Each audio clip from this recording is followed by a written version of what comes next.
ജീവിതത്തിൽ ഒറ്റപ്പെടലുകൾ അനുഭവിച്ചിട്ടില്ലാത്ത, കുറ്റപ്പെടുത്തലുകൾ കേട്ടിട്ടില്ലാത്ത ഒരു വ്യക്തികൾ പോലും ഉണ്ടാകും എന്നെനിക്ക് തോന്നുന്നില്ല.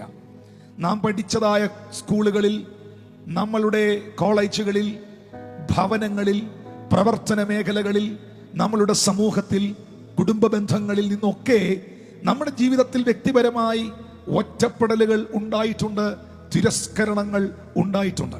എന്നെ ഒന്നിനും കൊള്ളില്ല, ഞാൻ ആള് ശരിയല്ല, എന്നെ പഠിപ്പിച്ച അധ്യാപകർ അങ്ങനെ പറഞ്ഞിട്ടുണ്ട്, എനിക്ക് സൗന്ദര്യമില്ല, എനിക്ക് കഴിവില്ല, എന്നെ ദൈവത്തിന് പോലും വേണ്ട, എന്നോട് ആർക്കും ഒരു സ്നേഹമില്ല, എന്നെ ആരും അംഗീകരിക്കുന്നില്ല, ഞാനിങ്ങനെ ഒറ്റപ്പെട്ട് ജീവിക്കുന്നു, എല്ലാവർക്കും എന്നോട് വെറുപ്പായിരിക്കും, എല്ലാവർക്കും എന്നോട് വിരോധമായിരിക്കും, എന്നെ ആരും സ്നേഹിക്കും. ഇങ്ങനെ നമ്മുടെ മനസ്സിനെ എപ്പോഴും പിശാച് ഈ ചിന്തകൾ നൽകി വികലമാക്കിക്കൊണ്ട്, നമ്മളെ കുത്തിമുറിവേൽപ്പിച്ചുകൊണ്ട്, നമ്മുടെ ഹൃദയം വല്ലാതെ തേങ്ങിക്കൊണ്ട് നാം മുൻപോട്ട് പോകുന്നവരാണ് പലരും.